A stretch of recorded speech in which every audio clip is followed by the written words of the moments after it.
Paris le 31 mars 2019. Un homme politique français, figure emblématique de la droite républicaine, ancien Premier ministre et maire de Bordeaux pendant plus de 20 ans, se tient devant les caméras. Alain Juppé annonce sa retraite définitive de la vie politique. Les médias parlent d'une décision mûrement réfléchie, d'un désir légitime de se retirer après des décennies de service public.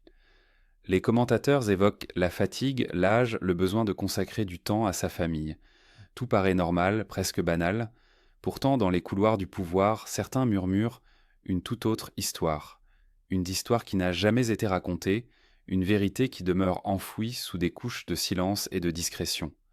Derrière le sourire contrôlé et les formules convenues de cette annonce se cachait quelque chose que personne n'osait nommer publiquement. Des archives jamais ouvertes, des conversations jamais révélées, des pressions exercées dans l'ombre. Alain Juppé n'a pas simplement choisi de partir, il a été contraint au silence. Et ce silence avait un prix qu'il a accepté de payer pour survivre politiquement, financièrement, peut-être même physiquement. Les documents classifiés qui circulent discrètement dans certains cercles restreints du renseignement français racontent une autre version. Ils évoquent des réseaux d'influence, des menaces voilées, des scandales potentiels étouffés au dernier moment. Des noms reviennent sans cesse dans ces dossiers, des noms de personnalités puissantes, de financiers internationaux, d'anciens agents des services secrets. L'affaire des emplois fictifs de la mairie de Paris, pour laquelle Juppé avait été condamné en 2004, ne serait que la partie émergée d'un iceberg bien plus imposant. Une opération de couverture destinée à protéger des secrets autrement plus explosifs. Mais que savait vraiment Alain Juppé ? Qu'avait-il vu, entendu, compris durant ces années au sommet du pouvoir ? Et surtout, pourquoi a-t-il choisi de se taire définitivement, renonçant à toute ambition, à toute voix publique, comme si un pacte invisible avait été scellé ? Qu'est-ce qui peut pousser un homme de cette envergure à accepter l'effacement total, à disparaître volontairement de la scène alors qu'il aurait encore pu peser sur le destin de son pays ? La famille, qui vivait au numéro 15 de la rue Georges Mandel à Paris, se souvient encore de cette soirée de septembre 2018. Vers 22h30, une voiture noire aux vitres teintées s'est garée devant l'immeuble. 3 hommes en sont descendus. Ils portèrent des costumes sombres et ne parlaient pas. L'un d'eux tenait une mallette en cuir brun, usée, comme si elle avait traversé plusieurs décennies. Ils sont montés au 4e étage et sont restés là-haut pendant exactement 47 minutes. La voisine du 3e, Madame Bertrand, ancienne professeure de lycée qui souffrait d'insomnie chronique, a déclaré plus tard aux enquêteurs privés qu'elle avait entendu des voix étouffées, puis un long silence. Quand les 3 hommes sont redescendus, l'un d'eux ne portait plus la mallette. Cet épisode serait resté un détail insignifiant de la vie parisienne si, 6 mois plus tard, Alain Juppé n'avait pas annoncé sa retraite définitive. Mais il existe un autre élément, un fragment de vérité que les services de sécurité ont tenté d'effacer. L'appartement du 4e étage appartenait à maître Roland Dumas, ancien ministre des Affaires étrangères, homme qui connaissait tous les secrets de la République depuis les années 80. Dumas et Juppé ne s'étaient jamais affichés ensemble publiquement, leurs noms appartenant à des univers politiques opposés. Pourtant, cette nuit de septembre, ils se sont rencontrés. Dans les archives du service de documentation extérieure et de contre-espionnage, section Afrique, subsiste un dossier classé sous le code ADM 347J. Ce dossier, officiellement consacré aux relations commerciales entre la France et certains États africains dans les années 90, contient une note manuscrite datée du 23 novembre 1995. L'écriture est nerveuse, presque illisible. On peut y lire ces mots « Juppé C ». Fermer immédiatement tous les canaux. Éliminer traces bancaires, Zurich, Luxembourg, Libreville, priorité absolue. La personne qui a rédigé cette note est morte 3 ans plus tard dans un accident de voiture sur l'autoroute entre Lyon et Marseille. Le rapport de gendarmerie mentionne une perte de contrôle du véhicule à 130 km/h. Aucune trace de freinage. Le véhicule a percuté un pylône en béton avec une violence telle que le corps du conducteur, Jacques Morillon, ancien conseiller diplomatique à l'Élysée, n'a pu être identifié que grâce à ses empreintes dentaires. Les experts ont conclu à une défaillance mécanique. Mais le frère de Morillon, ingénieur automobile à la retraite, a examiné les restes du véhicule entreposé dans un dépôt de police. Il a découvert que le système de freinage avait été saboté avec une précision chirurgicale, sectionnant les câbles de manière à ce que la défaillance ne se manifeste qu'à haute vitesse. Alain Juppé occupait alors le poste de Premier ministre. Il gérait les affaires courantes de la nation avec cette rigueur administrative qui faisait sa réputation. Mais derrière les façades officielles, une autre réalité prenait forme. Des valises de billets circulaient entre Paris et certaines capitales africaines. Des contrats pétroliers changeaient en main dans l'ombre des ambassades. Des comptes numérotés se remplissaient dans les coffres des banques suisses. Tout cela au nom de la France-Afrique, ce système invisible qui permettait à Paris de maintenir son influence sur ses anciennes colonies. Le nom d'Elf-Aquitaine revenait dans toutes les conversations feutrées des ministères. Cette compagnie pétrolière, Tafrelran Satroechtiar, fleuron de l'industrie française, servait de couverture à des opérations qui n'avaient rien à voir avec l'extraction de pétrole. Les sommes en jeu dépassaient l'imagination. Des centaines de millions de francs disparaissaient dans des circuits opaques. Des hommes politiques, des industriels, des intermédiaires touchaient leur part. Tout le monde savait. Personne ne parlait. En janvier 1996, un juge d'instruction nommé Eva Joly commence à s'intéresser de près aux activités d'Elf. Cette magistrate norvégienne naturalisée française ne correspond pas aux codes habituels de la justice parisienne. Elle refuse les pressions, ignore les coups de téléphone des cabinets ministériels, continue méthodiquement son travail. Elle découvre un réseau tentaculaire de corruption impliquant les plus hauts dirigeants de l'État. Les noms s'accumulent dans ces dossiers. Loïc Le Floch-Prigent, ancien PDG d'Elf, Alfred Sirven, directeur des affaires générales de la compagnie, André Tarallo, surnommé Monsieur Afrique. Et puis d'autres noms, plus discrets, qui apparaissent dans les bordereaux bancaires et les procès-verbaux d'audition. Le nom de Juppé n'apparaît jamais directement dans l'enquête Elf. C'est précisément ce qui devrait alerter. Dans un système où tout le monde est mouillé, comment le Premier ministre pourrait-il rester immaculé ? La réponse se trouve dans un témoignage que personne n'a voulu entendre. Un ancien responsable des services secrets français, aujourd'hui exilé en Amérique du Sud, a confié à un journaliste indépendant que Juppé bénéficiait d'une protection spéciale. Une sorte de bouclier invisible forgé par des hommes puissants qui avaient besoin que le Premier ministre reste intouchable. Parce qu'il savait trop, parce qu'il avait vu les documents, parce qu'il pouvait tout faire tomber d'un seul mot. Cette protection avait un prix. Le silence absolu. Ne jamais parler de ce qui se tramait réellement dans les coulisses du pouvoir. Accepter de jouer le rôle de l'homme politique intègre et rigoureux, tout en sachant que, sous ses pieds, un océan de corruption menaçait d'engloutir la République. Juppé a-t-il accepté ce marché ? Les faits suggèrent que oui, mais accepter ne signifie pas oublier. Les années passent, l'affaire Elf éclate au grand jour, des condamnations tombent. Le Floch-Prigent écope de 5 ans de prison. Sirve est arrêté aux Philippines après 4 ans de cavale. Tarallo négocie une peine réduite en échange de révélations partielles. Mais les vrais maîtres du système, ceux qui tiraient après les ficelles depuis les cabinets feutrés de l'Élysée et de Matignon, ne sont jamais inquiétés. La justice frappe les exécutants. Elle épargne les commanditaires. Dans ce contexte, Juppé devient maire de Bordeaux en 1995. Il transforme la ville, lance de grands travaux, restaure les quais, développe les transports. Son action municipale est saluée. Il incarne la modernité, l'efficacité, la probité. Pourtant, en septembre 2004, la justice le rattrape pour une autre affaire. Des emplois fictifs à la mairie de Paris lorsqu'il était adjoint de Jacques Chirac. Une condamnation à 14 mois de prison, avec sursis, et 1 an d'inéligibilité. Une sanction qui paraît dérisoire au regard des véritables enjeux. Comme si on lui reprochait d'avoir volé une pomme alors qu'il avait assisté au pillage d'un palais. L'appartement gardait les traces d'une vie minutieusement orchestrée. Dans le bureau, aux murs lambrissés de chêne, les dossiers s'alignaient avec une précision militaire. Mais ce que les visiteurs nocturnes cherchaient ne figurait dans aucun classeur officiel. Derrière un portrait de famille datant de 1987, un coffre mural attendait, dissimulé depuis des années. Son contenu allait révéler pourquoi Alain Juppé, l'homme qui avait occupé les plus hautes fonctions de la République, avait choisi le silence plutôt que la parole. Les archives déclassifiées du ministère de l'Intérieur, auxquelles peu de personnes ont eu accès, mentionnent un incident survenu le 23 octobre 2005. Ce jour-là, l'ancien Premier ministre avait reçu un appel téléphonique à son domicile bordelais. La conversation avait duré exactement 4 minutes et 37 secondes. Les enregistrements de surveillance, dont l'existence elle-même reste contestée par les autorités, révèlent une voix masculine au timbre grave, prononçant une seule phrase en russe avant de raccrocher. Juppé, connu pour sa maîtrise des langues, avait parfaitement compris. Il s'était enfermé dans son bureau pendant 3 heures. Sa femme témoignera plus tard qu'il en était ressorti blême, vieilli de 10 ans.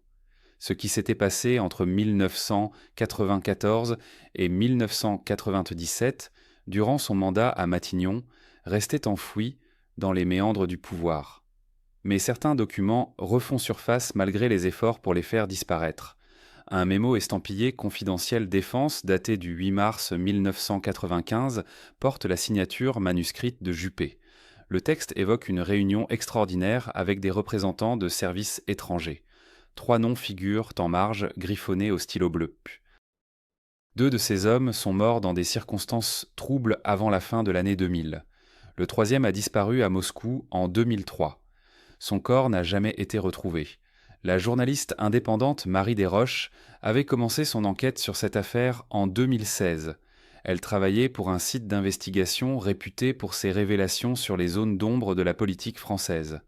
Pendant 18 mois, elle avait accumulé des témoignages, recoupé des sources, consulté des archives judiciaires. Elle avait réussi à obtenir des copies de relevés bancaires montrant des mouvements de fonds suspects entre des sociétés écrans luxembourgeoises et des comptes en Suisse. Les montants dépassaient les 20 millions d'euros. Le fil conducteur menait invariablement vers l'entourage de Juppé, même si son nom n'apparaissait jamais directement.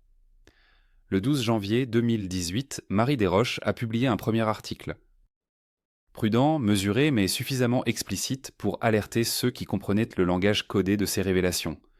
3 jours plus tard, elle recevait un message sur sa boîte électronique professionnelle. L'expéditeur utilisait un service d'anonymisation. Le texte était bref, glaçant de précision. Il mentionnait le nom de son fils, l'adresse de son école, l'heure à laquelle il en sortait chaque jour. Aucune menace explicite, juste des faits. Des faits qui signifiaient tout. Marie Desroches a immédiatement cessé ses publications sur le sujet. Son dernier article sur Juppé date de cette période. Depuis, elle se consacre exclusivement aux questions environnementales. Mais d'autres avaient également touché à cette vérité brûlante. Un avocat strasbourgeois, spécialisé dans les affaires de corruption politique, avait accepté en 2013 de défendre un lanceur d'alerte. Cet homme, ancien fonctionnaire du Trésor public, affirmait détenir des preuves d'un système de financement occulte impliquant plusieurs personnalités de premier plan. Parmi elles, Alain Juppé. L'avocat, maître Bertrand Kowalski, avait constitué un dossier de 247 pages. Il devait le présenter devant une commission d'enquête parlementaire. La veille de l'audience, le 29 avril 2013, maître Kowalski a été victime d'un accident de la circulation sur l'autoroute A4. Sa voiture a percuté un camion-citerne à pleine vitesse. Les gendarmes ont conclu à un malaise au volant. Le dossier entreposé dans son coffre-fort professionnel avait disparu lors d'un cambriolage survenu 48 heures après sa mort. Étrangement, rien d'autre n'avait été dérobé. Ni l'argent liquide, ni les bijoux de valeur confiés par ses clients. Le lanceur d'alerte, lui, s'était rétracté immédiatement. Lors de son audition, il avait affirmé avoir tout inventé, avoir agi sous l'emprise de troubles psychiatriques. Les experts mandatés avaient confirmé un état dépressif sévère nécessitant une hospitalisation. Il avait été interné pendant 6 mois dans un établissement privé des Alpes-Maritimes. À sa sortie, il avait quitté la France pour s'installer au Canada. Toute tentative de le joindre depuis lors s'est heurtée à un silence absolu. Les hommes qui s'étaient rendus rue Georges Mandel en septembre 2018 connaissaient parfaitement cette histoire. Ils savaient que Juppé avait passé des années à bâtir un rempart de silence autour de lui. Chaque témoin potentiel avait été neutralisé, chaque document compromettant avait été détruit ou soustrait. Mais il restait une faille, une seule. Le contenu de ce coffre mural cachait la clé d'un scandale qui aurait pu faire vaciller les fondations mêmes de la Ve République. Quand ils sont repartis, 2 heures plus tard, la mallette en cuir brun semblait plus lourde. L'appartement, lui, gardait le silence des tombeaux. Le coffre s'ouvrit dans un silence presque religieux. À l'intérieur, une enveloppe Kraft portait un cachet à la cire rouge, intacte depuis le 23 avril 1996. Cette date figurait également sur un document annexe, une lettre manuscrite rédigée sur papier à en-tête de l'Élysée. L'écriture élégante et ferme ne laissait aucun doute sur son auteur. Les premières lignes évoquaient une rencontre qui n'avait jamais figuré dans aucun agenda officiel, un dîner privé dans une résidence du 16e arrondissement, là où les décisions véritables se prenaient en loin des caméras et des micros indiscrets. Cette soirée du printemps 3 avril marquait un tournant. Autour de la table, 5 hommes dont les noms façonnaient la politique française depuis des décennies. Pas de procès-verbal, pas de témoins au-delà du cercle restreint. La conversation portait officiellement sur les réformes à venir, mais les notes griffonnées dans la marge du document racontaient une toute autre histoire. Il y était question d'un dossier africain, de comptes bancaires domiciliés à Genève, de versements effectués entre 1989 et 1994. Des sommes considérables transitaient par des structures opaques, alimentant des campagnes électorales, finançant des réseaux d'influence, assurant des fidélités. Le nom d'Alain Juppé apparaissait à 7 reprises dans ces annotations. Non pas comme bénéficiaire direct, mais comme témoin encombrant, celui qui savait, celui qui avait vu circuler les valises, celui qui avait côtoyé les intermédiaires. Sa position à Matignon faisait de lui un gardien involontaire de secrets qui aurait pu faire vaciller la République. Dans l'un des paragraphes, une phrase soulignée 3 fois révélait l'essence du problème. Il comprend trop bien le système pour pouvoir l'ignorer, mais il n'a jamais été assez impliqué pour être définitivement compromis. Cette zone grise constituait à la fois sa protection et son piège. Les architectes du système avaient besoin qu'il demeure silencieux sans pour autant le transformer en victime, ce qui aurait attiré l'attention. La solution résidait dans un équilibre délicat, une forme de pacte non écrit où chacun connaissait les limites à ne pas franchir. Juppé continuerait sa carrière, occuperait des fonctions prestigieuses, mais certains sujets resteraient définitivement hors de portée de ses discours et de ses mémoires. Les enquêteurs nocturnes découvrirent également un carnet noir, format de poche, aux pages jaunies par le temps. Les entrées couvraient toute la période entre janvier 1994 et septembre 1996. Chaque notation comportait une date, un lieu, parfois un simple prénom. Le 28 mai 1995, une mention laconique, conversation téléphonique avec Michel, évoque le problème genevois, propose une solution technique. Le 15 juillet de la même année, déjeuner discret rue de Lille, présence inattendue de Claude, malaise évident quand j'aborde la question des comptes. Ces fragments révélaient l'existence d'une surveillance invisible, un réseau d'observateurs qui notaient, analysaient, anticipaient. Juppé évoluait dans un univers où chaque parole, chaque geste pouvait être interprété comme une menace ou une garantie de loyauté.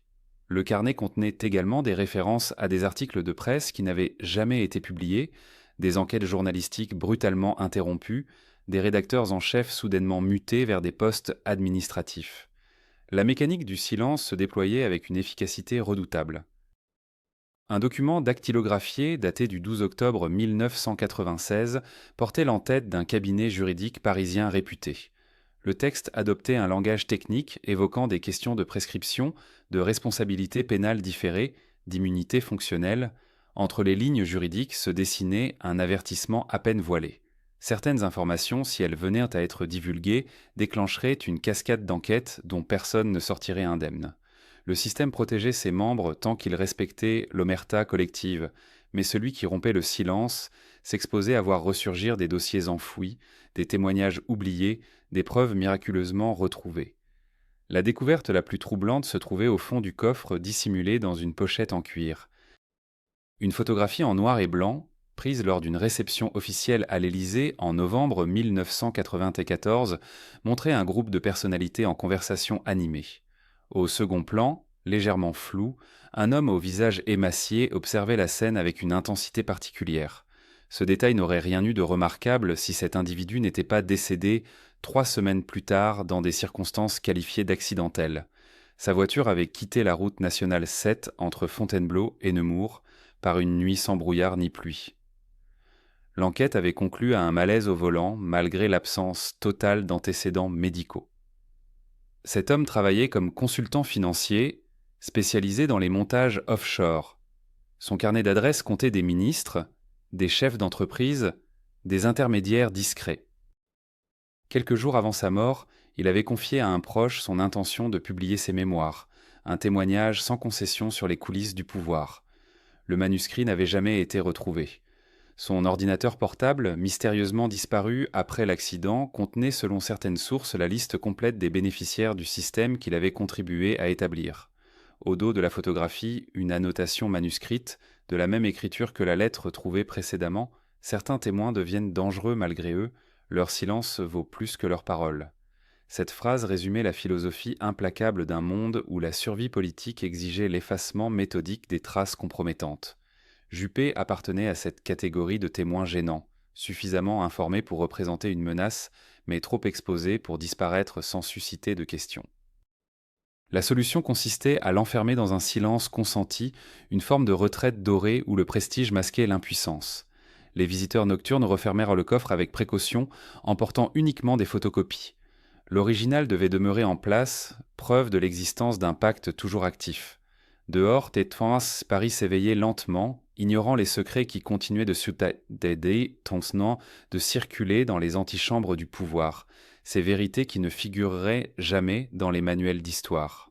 Les investigations menées par l'ancien magistrat Bernard Thévenot prenaient une tournure inattendue lorsqu'il découvrit dans les archives du ministère des Finances un ensemble de virements bancaires effectués entre le 15 janvier et le 8 mars 1996. Les sommes transitaient par des comptes offshore basés à Luxembourg, puis rebondissaient vers des structures écrans enregistrées aux Antilles néerlandaises. Chaque transaction portait un code alphanumérique identique sur les bordereaux. ALJ protection priorité absolue. Thévenot reconnut immédiatement ses initiales. Il photographia discrètement les documents avec un appareil argentique, refusant d'utiliser tout dispositif numérique qui aurait pu laisser des traces électroniques. 3 jours après cette découverte, sa voiture fut retrouvée au fond du canal Saint-Martin, les freins mystérieusement défaillants. L'expertise technique ordonnée par la préfecture de police conclut à un accident mécanique, une usure normale des plaquettes. Pourtant, le véhicule avait subi une révision complète moins de 2 semaines auparavant, comme en témoignait la facture du garage Renault de Vincennes. Le mécanicien qui avait effectué les travaux accepta de parler sous couvert d'anonymat. Ses mains tremblaient légèrement lorsqu'il évoqua la visite de 2 hommes en costume sombre, venus consulter le dossier d'entretien du véhicule de Thévenot le surlendemain de la révision. Ils s'étaient présentés comme des agents d'assurance procédant à des vérifications de routine. Leur insistance à examiner précisément le système de freinage avait marqué le technicien. Ils étaient repartis avec des photocopies de tous les documents. La veuve de Thévenot reçut une enveloppe sans expéditeur 10 jours après les funérailles. À l'intérieur, une clé USB contenant l'intégralité des photographies prises par son mari dans les archives. Quelqu'un avait manifestement récupéré ces images avant que la police n'inventorie les effets personnels du défunt. Accompagnant cette clé, un message dactylographié sur une vieille machine à écrire mécanique prévenait que toute divulgation de ces informations mettrait sa famille en danger. Le papier utilisé était du vélin d'Arche, un détail qui n'échappa pas aux enquêteurs privés engagés discrètement par certains parlementaires de l'opposition. Ce type de papier luxueux était traditionnellement utilisé dans les correspondances officielles de la présidence de la République et de Matignon. Les virements bancaires révélaient une architecture financière complexe impliquant pas moins de 7 sociétés écrans créées entre 1993 et 1985. Chacune possédait un conseil d'administration fictif composé de prête-noms recrutés parmi des sans-abri luxembourgeois et néerlandais, payés quelques centaines de francs pour apposer leur signature sur des documents dont ils ne comprenaient pas la portée. L'un de ces hommes, un ancien docker d'Amsterdam nommé Cornelis van der Berg, fut retrouvé mort dans sa chambre d'hôtel social en février 2000. La cause officielle du décès indiquait une intoxication alcoolique aiguë. Son propriétaire raconta pourtant que Van der Berg ne buvait plus une goutte depuis sa conversion religieuse 3 ans auparavant. Le montant total des transactions s'élevait à 47 millions de francs français, une somme considérable qui représentait environ 7 millions d'euros. Ces fonds provenaient initialement de marchés publics attribués sans appel d'offres à des entreprises du bâtiment liées à certains réseaux politiques parisiens. Les contrats concernaient principalement la rénovation d'écoles et de logements sociaux en région Île-de-France. Les surfacturations systématiques permettaient de dégager des marges substantielles, redistribuées ensuite selon un schéma précis dont seuls quelques initiés possédaient la cartographie complète. Un mémo retrouvé dans les papiers personnels d'un entrepreneur décédé mentionnait explicitement la nécessité de constituer un fonds de protection pour les responsables politiques exposés. La journaliste Florence Aubrac du Canard enchaîné réussit à obtenir une copie partielle de ces documents en mai 2001. Elle préparait une série d'articles explosifs lorsqu'elle reçut la visite de 2 hauts fonctionnaires de la direction de la surveillance du territoire. L'entretien dura 3 heures dans les locaux du journal. À l'issue de cette rencontre, Aubrac détruisit personnellement tous ses dossiers sous le regard de son rédacteur en chef. Elle refusa toujours d'évoquer publiquement le contenu de cette conversation, se contentant de déclarer à ses proches qu'elle avait compris que certaines vérités pouvaient détruire des institutions entières. Elle quitta le journalisme d'investigation 6 mois plus tard pour se consacrer à la critique littéraire. Un ancien collaborateur du cabinet du Premier ministre, parlant sous condition d'anonymat depuis sa retraite au Portugal, évoqua l'existence d'un protocole de sécurité maximale mis en place après certains événements de 1996. Ce dispositif prévoyait la surveillance permanente de plusieurs personnalités politiques considérées comme détentrices d'informations sensibles. Les écoutes téléphoniques, officiellement illégales sans autorisation judiciaire, étaient pourtant pratiquées systématiquement. Les enregistrements transitaient par une unité spéciale installée dans les sous-sols d'un bâtiment anonyme du 13e arrondissement parisien. Les bandes magnétiques étaient ensuite archivées dans un lieu tenu secret, accessible uniquement à 3 personnes dont les identités demeuraient classifiées. Parmi les cibles prioritaires de cette surveillance figurait naturellement le maire de Bordeaux, devenu Premier ministre. Chacun de ces déplacements faisait l'objet d'un rapport circonstancié transmis quotidiennement à l'Élysée. Ses rencontres privées, ses conversations téléphoniques, ses rendez-vous médicaux, tout était consigné dans des fiches détaillées, conservées dans des coffres blindés. Cette documentation accumulée représentait une masse considérable d'informations potentiellement compromettantes. La simple existence de ces archives constituait une épée de Damoclès suspendue au-dessus de sa tête. Le système fonctionnait selon une logique implacable.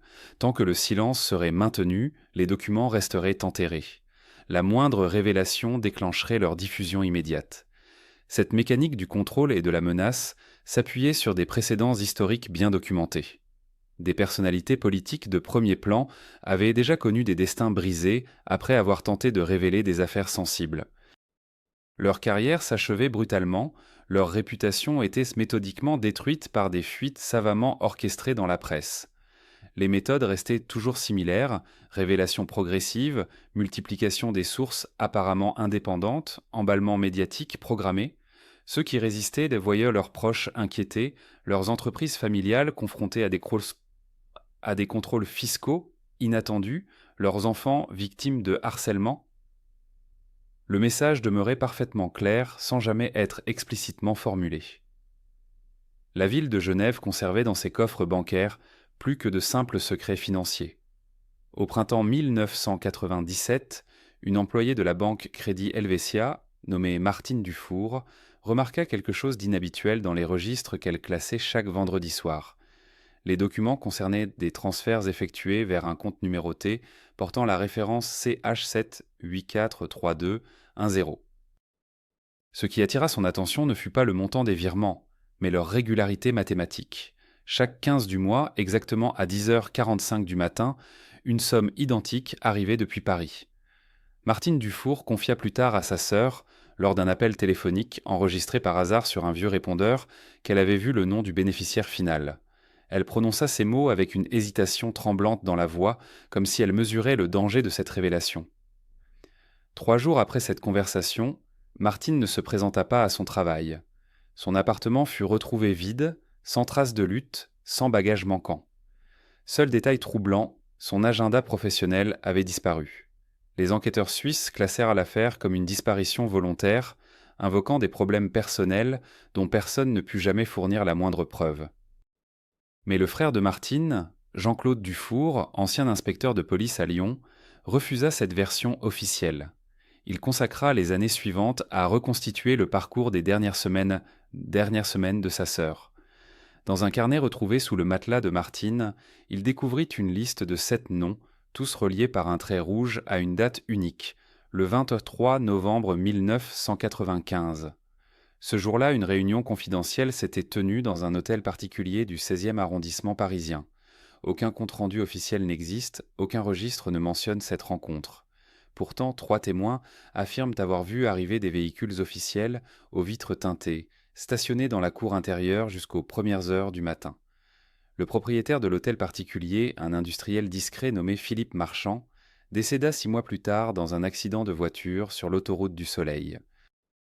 Le rapport de gendarmerie mentionna une défaillance technique du système de freinage sans qu'aucune expertise contradictoire ne soit jamais ordonnée.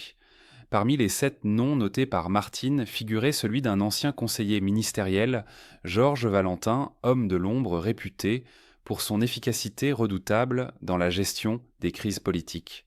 Valentin avait travaillé dans les coulisses du pouvoir durant 2 décennies, orchestrant des campagnes électorales, négociant des ralliements, étouffant des scandales naissants. En janvier 1998, il accepta de rencontrer Jean-Claude Dufour dans un café du quartier latin. La conversation dura 40 minutes. Valentin parla à voix basse, jetant régulièrement des regards vers la porte vitrée. Il expliqua que certaines décisions politiques nécessitaient des financements impossibles à justifier dans les comptes officiels. Les campagnes électorales coûtèrent des fortunes, les soutiens devaient être rétribués, les opposants convaincus de se retirer. L'argent circulait selon des chemins invisibles, passant par des sociétés écrans, des fondations culturelles, des cabinets de conseil fictifs. Tout le monde savait, personne ne parlait. Le silence était la première règle de survie. Puis Valentin prononça une phrase que Jean-Claude nota immédiatement dans son carnet. Lorsqu'un homme politique atteint un certain niveau de responsabilité, il devient prisonnier du système qu'il a porté. Sa liberté de parole se réduit à mesure que son pouvoir grandit. Ceux qui refusent cette loi finissent brisés, humiliés publiquement, poursuivis par des révélations opportunes.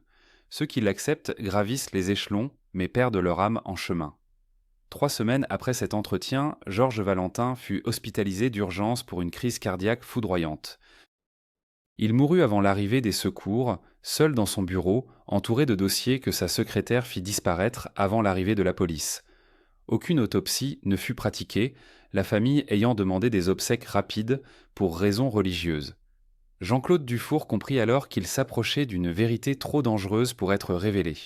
Il cessa ses recherches, détruisit une partie de ses notes et s'installa en Bretagne où il vécut reclus jusqu'à sa mort en 2012. Avant de disparaître, il confia cependant un document à son avocat avec instruction de ne l'ouvrir qu'en cas de décès suspect. Ce document contenait une photographie floue, prise depuis une voiture, montrant 3 hommes en costume sombre sortant de l'hôtel particulier du 16e arrondissement.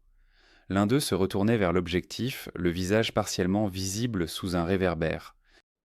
Les spécialistes en analyse d'images qui examinèrent cette photographie des années plus tard identifièrent formellement 2 des 3 personnages. Le troisième, celui qui se retournait, portait une écharpe remontée jusqu'au menton, mais la forme de son visage, sa silhouette, sa démarche, tout correspondait aux caractéristiques morphologiques d'un homme que la France entière connaissait. Cette identification ne fut jamais rendue publique, les experts ayant reçu des pressions discrètes mais fermes pour classer le dossier sans suite. Le silence devint alors une stratégie de survie, un pacte tacite entre tous ceux qui savaient. Parler signifiait s'exposer, disparaître, subir ce que d'autres avaient déjà subi. La vérité restait enfouie dans des coffres suisses, des archives scellées, des mémoires terrorisées. Et pendant ce temps, la vie politique continuait sa course, comme si rien ne s'était jamais passé, comme si personne n'avait jamais rien vu. Le dossier portant la marque rouge arriva au ministère de l'Intérieur français le 23 octobre 1997. Personne ne sut jamais qui exactement l'avait déposé dans le bureau du directeur adjoint Philippe Mercier. La chemise cartonnée contenait 47 pages de relevés bancaires, des photocopies de passeports diplomatiques et une liste de noms qui firent tard blêmir tous ceux qui eurent les profs et tous eurent le malheur de la parcourir.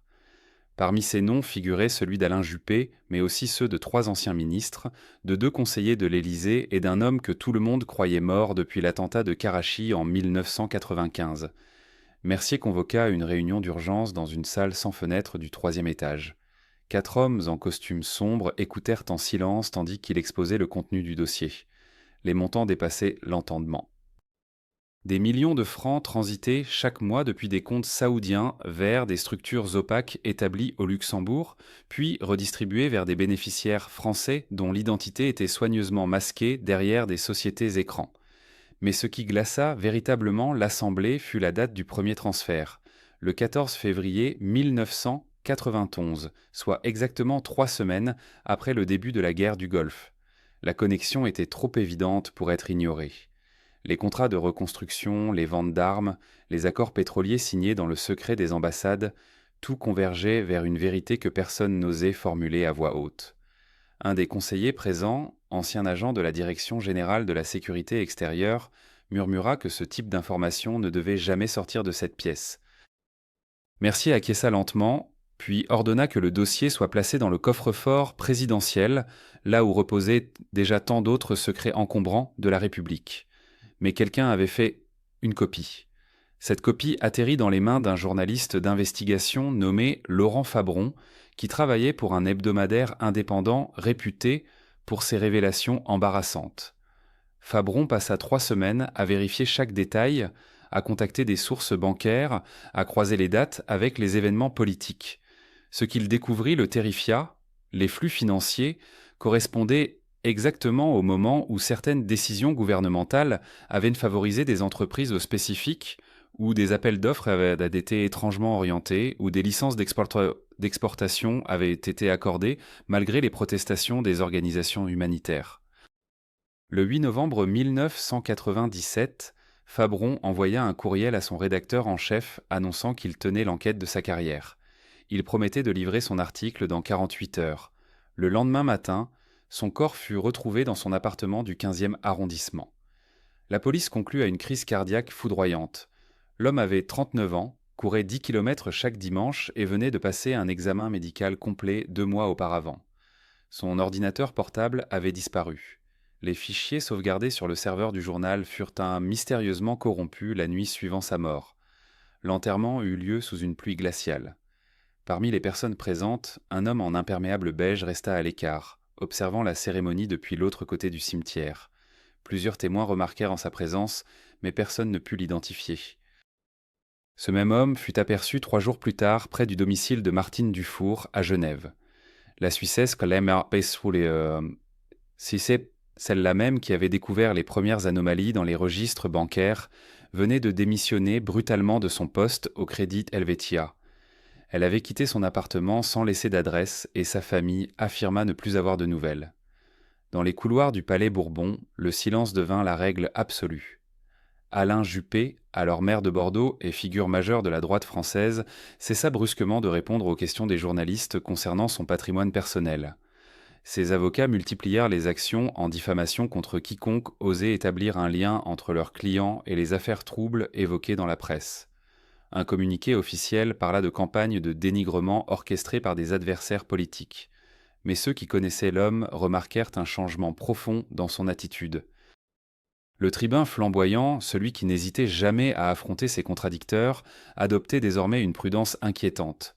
Un rapport confidentiel établi par les services fiscaux en décembre 1997 révéla des incohérences troublantes dans les déclarations de plusieurs personnalités politiques. Le document ne fut jamais rendu public. Son auteur, un inspecteur des finances nommé Gabriel Rousseau, fut muté sans explication dans un bureau administratif des Pyrénées-Orientales où il passa les 10 années suivantes à traiter des dossiers de TVA agricole. Lorsqu'un journaliste tenta de le contacter en 2007, Rousseau refusa catégoriquement de s'exprimer, affirmant simplement qu'il avait une famille à protéger et que certaines vérités coûtaient trop cher. Les mois suivants virent une série d'événements étranges qui, pris séparément, ne signifiaient rien, mais qui, assemblés, dessinaient une fresque inquiétante. Un ancien collaborateur de Juppé à la mairie de Paris mourut dans un accident de voiture sur l'autoroute du Sud. Un comptable ayant travaillé sur les finances du RPR fut retrouvé pendu dans son garage. Un diplomate en poste à Riyad pendant la guerre du Golfe succomba à une embolie pulmonaire lors d'un vol de retour vers Paris. Chacun de ces hommes avait eu accès, à un moment ou un autre, à des informations sensibles concernant les relations financières entre la France et certains pays du Golfe. La vérité semblait s'enfoncer chaque jour un peu plus profondément dans les strates oubliées de l'histoire officielle. Ceux qui savaient n'avaient compris que le prix du silence était la survie. Ceux qui parlaient disparaissaient. et dans le bureau feutré de Bordeaux où Alain Juppé recevait désormais ses visiteurs avec une méfiance nouvelle, un coffre-fort dissimulé derrière un tableau contenait peut-être les réponses que personne n'oserait jamais chercher. Mais quelle main invisible avait décidé que ces secrets devaient rester enterrés pour toujours? Le silence devint une forteresse imprenable. Alain Juppé avait compris cette règle primordiale après la découverte qui aurait pu anéantir non seulement sa carrière, mais toute la structure politique française. Les révélations contenues dans ce dossier mystérieux ne concernaient pas uniquement des transactions financières douteuses. Elles plongeaient leurs racines dans un passé que la République préférait oublier, un passé lié au dernier soubresaut de l'empire colonial français en Afrique. Dans les archives du service de documentation extérieure et de contre-espionnage, un document classifié portant la référence ZK 1963 avait été exhumé par une main anonyme quelques semaines avant l'apparition du dossier rouge. Ce rapport, rédigé en juin 1964 par l'agent Jacques Faucard, coordinateur des réseaux france-africains, décrivait la mise en place d'un système financier parallèle destiné à maintenir l'influence française dans les anciennes colonies. Le nom du projet portait un code énigmatique, Opération Marianne. Marianne n'était pas simplement un réseau de corruption ordinaire. C'était une structure pyramidale sophistiquée qui transformait l'aide au développement en instrument de contrôle politique. Les fonds transitaient par Luxembourg, puis par des sociétés écrans à Panama, avant de revenir en France sous forme de donations aux partis politiques. 3 générations d'hommes politiques français avaient bénéficié de ce système, créant une chaîne de complicité impossible à briser sans faire s'effondrer l'édifice tout entier. Juppé avait découvert l'existence de Marianne au début des années 90, lorsqu'il occupait le poste de ministre des Affaires étrangères. Un soir de février 1994, dans son bureau du Quai d'Orsay, un diplomate chevronné nommé Bernard Guérin lui avait remis une enveloppe scellée. Guérin, visage émacié par 40 années de service en zone sahélienne, tremblait en la lui tendant. Ses derniers émaux résonnèrent encore dans la mémoire de ceux qui entendirent cette conversation par les micros que personne n'avouait avoir installés. Je vous confie ce que j'aurais dû brûler, mais quelqu'un doit savoir. Quelqu'un doit comprendre que nous avons hypothéqué notre âme pour maintenir des fantômes. Guérin fut retrouvé mort 3 semaines plus tard dans son appartement du 7e arrondissement. Crise cardiaque, conclurent les médecins légistes. Pourtant, l'homme de 62 ans pratiquait la natation quotidiennement et ses derniers examens médicaux ne révélaient aucune anomalie. Sa famille réclama une autopsie approfondie. Le dossier médical disparut mystérieusement des archives hospitalières et les échantillons biologiques furent égarés lors d'un transfert administratif. L'enveloppe que Guérin avait confiée à Juppé contenait les preuves d'une réalité vertigineuse. Depuis 1960, chaque président français avait personnellement autorisé le versement de fonds secrets à destination de dirigeants africains. Ces sommes colossales, prélevées sur le budget de la coopération, garantissaient la fidélité de régimes souvent sanguinaires. En échange, ces dirigeants accordaient aux entreprises françaises des contrats exclusifs dans l'exploitation des ressources naturelles. Uranium au Niger, pétrole au Gabon, diamants en Centrafrique, cacao en Côte d'Ivoire. Mais le système avait évolué. Une partie croissante de ces fonds revenait en France, alimentant les caisses noires des partis majoritaires. Un document daté du 15 mars 1988 est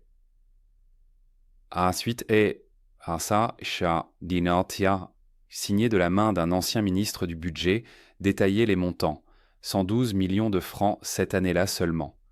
Les noms des bénéficiaires formaient un annuaire du pouvoir français. Parlementaires, ministres, secrétaires d'État, maires de grandes villes, tous liés par cette complicité toxique. Juppé se trouvait face à un dilemme moral insurmontable. Révéler ces informations signifiait déclencher un séisme politique sans précédent. Cela impliquerait la mise en examen de dizaines de personnalités, la chute probable du gouvernement, peut-être même une crise institutionnelle majeure. Mais garder le silence revenait à devenir complice d'un système qui trahissait les valeurs démocratiques que la République prétendait incarner. Le choix lui fut arraché des mains lors d'une réunion secrète qui se tint dans une propriété isolée de Sologne le 8 novembre 1997. 5 hommes étaient les présents cette nuit-là, selon le témoignage fragmentaire d'un garde de sécurité qui accepta de parler des années plus tard, sous couvert d'anonymat. Parmi eux figuraient 2 anciens premiers ministres, un directeur de service de renseignement et un industriel dont le groupe contrôlait des intérêts stratégiques en Afrique. La conversation dura 7 heures. Le garde se souvenait d'éclats de voix, de portes claquées, puis d'un silence pesant qui s'installa vers 4 heures du matin. Lorsque Juppé quitta la propriété au lever du jour, son visage avait la pâleur d'un condamné. Il ne prononça pas un mot durant tout le trajet de retour vers Paris. Son chauffeur, André Bosquet, raconta plus tard que son passager serrait contre lui une mallette en cuir noir qu'il n'avait pas en arrivant. Cette mallette contenait, selon les rumeurs qui circulèrent au plus tard dans les cercles du pouvoir, un accord écrit. Un pacte de silence mutuel garanti par la possession croisée d'informations compromettantes. Chacun des participants détenait désormais les preuves de la culpabilité des autres. Un équilibre de la terreur à la française où le silence de tous garantissait la survie de chacun. Le prix à payer était clairement défini. Juppé devait abandonner toute velléité de révéler l'existence de Marianne. En échange, les accusations qui pesaient contre lui dans diverses affaires seraient minimisées. Sa carrière politique serait préservée, mais encadrée. Il pourrait continuer à servir, mais dans des limites strictement définies. Jamais plus il ne prendrait d'initiatives susceptibles de menacer l'équilibre du système. Dès lors, une transformation imperceptible s'opéra. Le Juppé combatif et intransigeant des années précédentes laissa place à un homme plus mesuré, presque effacé sur certains sujets sensibles. Lors des débats parlementaires concernant la politique africaine de la France, il adoptait une prudence inhabituelle. Ses interventions publiques évitaient soigneusement toute remise en question des fondements de la France-Afrique. Ceux qui le connaissaient bien remarquèrent ce changement, mais personne n'osa poser la question qui brûlait toutes les lèvres. Que lui avait-on promis, ou que lui avait-on montré, pour transformer ainsi un homme réputé pour son caractère inflexible en gardien zélé d'un silence coupable ? Le printemps 2019 apporta à Bordeaux une chaleur précoce. Dans son bureau de la mairie, Alain Juppé contemplait le fleuve à travers les vitres anciennes lorsqu'un visiteur inattendu se présenta. L'homme dont le badge indiquait un poste mineur au ministère de l'Intérieur posa sur le bureau une enveloppe Kraft usée par le temps. À l'intérieur se trouvait un document que Juppé croyait détruit depuis longtemps. Une photographie prise dans un hôtel parisien durant l'automne 1997, montrant une rencontre qui n'aurait jamais dû exister. Le visiteur ne prononça qu'une seule phrase avant de disparaître dans les couloirs municipaux. Cette phrase contenait le nom d'un homme mort depuis 15 ans dans des circonstances qualifiées d'accident. Un homme qui avait été l'unique témoin d'une transaction impliquant des fonds destinés officiellement à la coopération franco-africaine. L'argent n'était jamais parvenu à destination. Il avait suivi un autre chemin serpentant à travers des comptes numérotés, des sociétés écrans établies dans des juridictions complaisantes, pour finalement alimenter des campagnes électorales qui avaient façonné le paysage politique français pendant une décennie entière. Les archives bancaires que ce témoin avait conservées révélaient une mécanique d'une précision horlogère. Chaque versement correspondait à une date précise du calendrier politique français. Le 23 avril 1995, 3 jours avant le second tour de l'élection présidentielle, 1 200 000 francs avaient à s'en quitter un compte luxembourgeois. Le 8 juin de la même année, lendemain des élections législatives, un autre transfert suivait la même route. Les sommes s'accumulaient, formant un fleuve souterrain de liquidités qui irriguait discrètement les fondations de la République. Dans les mois qui suivirent cette visite printanière, Juppé modifia radicalement son comportement public. Ses collaborateurs les plus proches remarquèrent qu'il refusait désormais toute interview approfondie, tout entretien dépassant le cadre strictement municipal.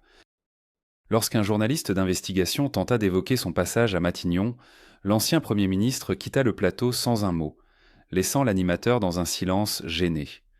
Cette scène, diffusée en direct, alimenta des semaines de spéculation. Mais personne ne connaissait la véritable raison de ce départ précipité. La question posée ce jour-là concernait précisément les relations financières entre la France et certains régimes africains durant les années 90.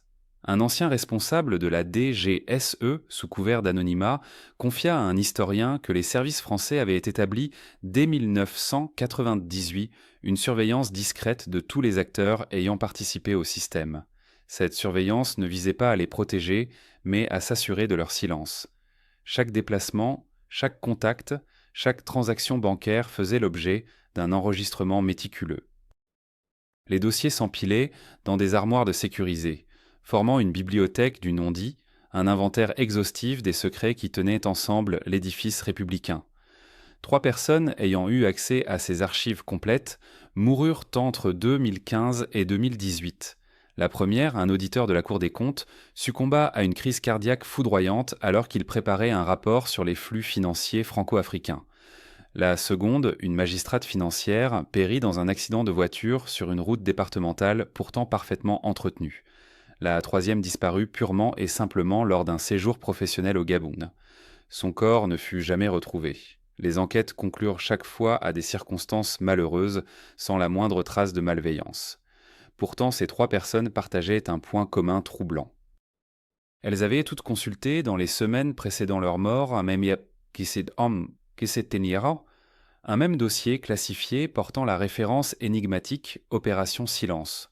Ce dossier contenait la liste exhaustive des personnalités politiques françaises ayant bénéficié du système de financement occulte. Les noms formaient un véritable annuaire du pouvoir, traversant les clivages partisans, unissant dans un même secret des adversaires politiques apparents. Juppé figurait dans cette liste non comme acteur principal mais comme bénéficiaire indirect. Les fonds avaient alimenté des structures qu'il dirigeait, financé des campagnes qu'il menait, soutenu des projets qu'il défendait.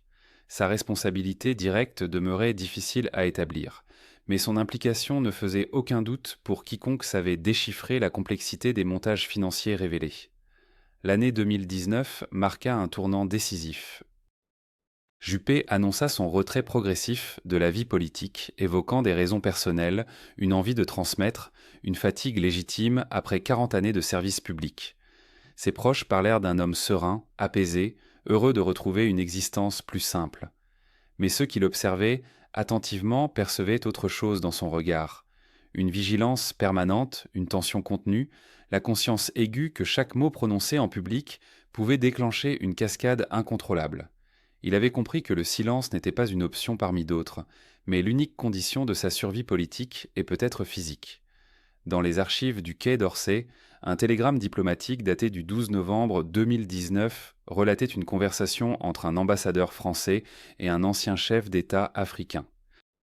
Ce dernier évoquait avec nostalgie l'époque où les relations franco-africaines reposaient sur des accords tacites, des transferts discrets, une complicité muette entre élites partageant une même conception pragmatique du pouvoir. Il mentionnait explicitement le nom de Juppé, le décrivant comme un homme ayant compris les règles non écrites du jeu, un homme sachant que certaines vérités devaient se rester enfouies pour que l'ordre établi perdure. Le silence de Juppé devint ainsi une architecture complexe, un édifice soigneusement construit où chaque mot évité, chaque interview déclinée, chaque question esquivée constituait une pierre supplémentaire dans les fondations de sa protection.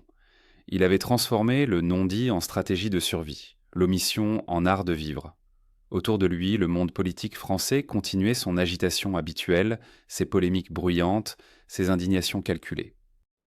Mais lui demeurait en retrait, observateur silencieux d'un spectacle dont il connaissait trop bien les coulisses sombres.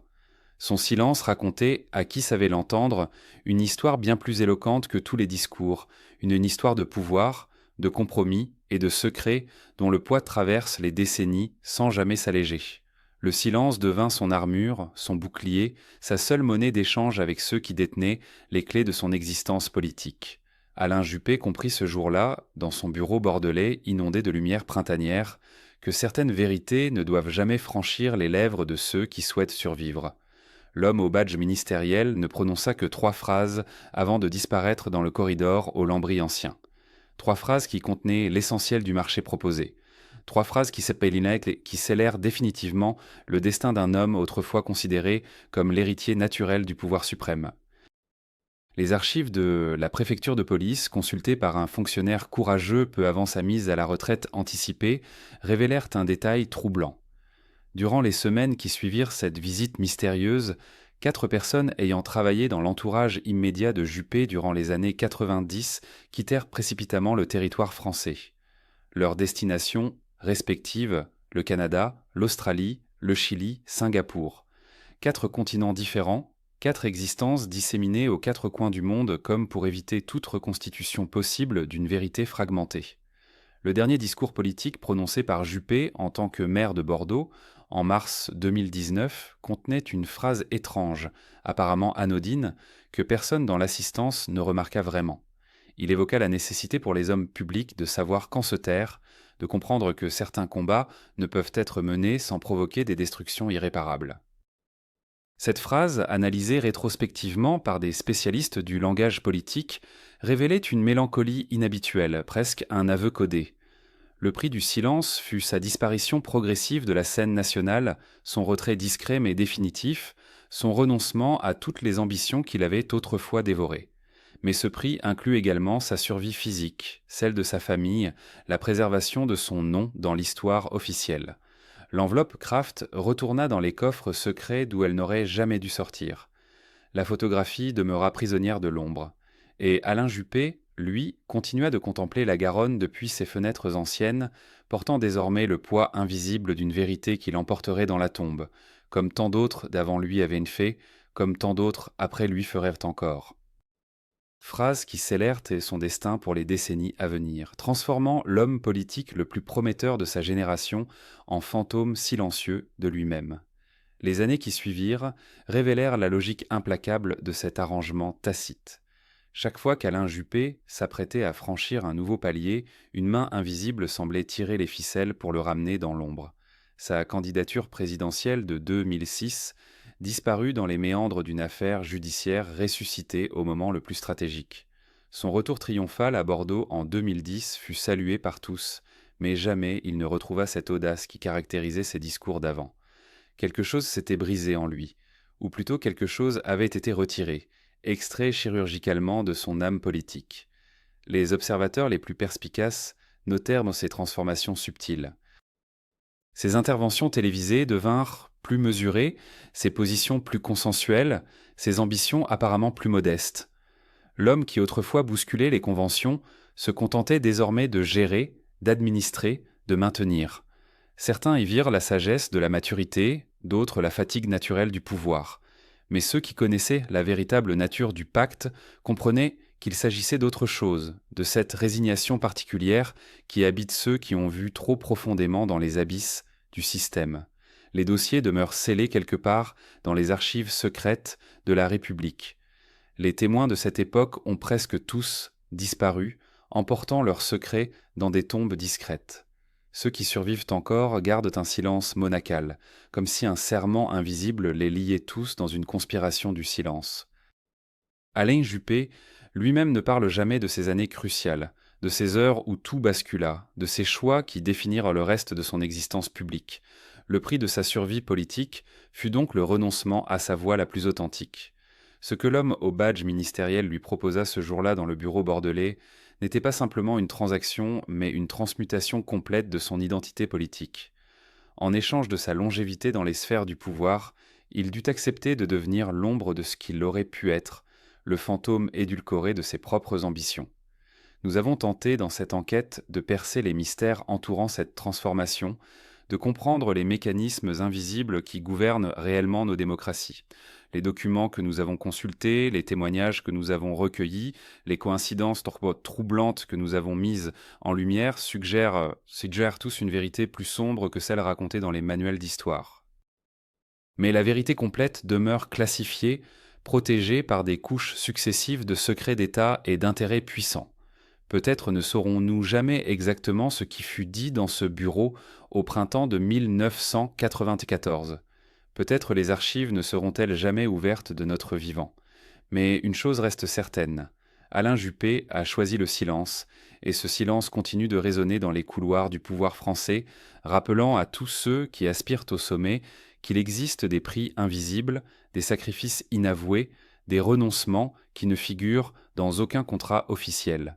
Merci infiniment d'avoir suivi cette enquête jusqu'à son terme. Si ces révélations vous ont interpellé, si vous souhaitez découvrir d'autres vérités dissimulées derrière les façades officielles, abonnez-vous à notre chaîne. Laissez un commentaire pour partager votre propre analyse de cette affaire troublante. Avez-vous d'autres informations sur ces événements mystérieux ? Mettez un like si vous pensez que de telles investigations méritent d'être poursuivies. Ensemble, nous continuerons à soulever les voiles qui cachent les véritables mécanismes du pouvoir. La vérité attend ceux qui osent la chercher.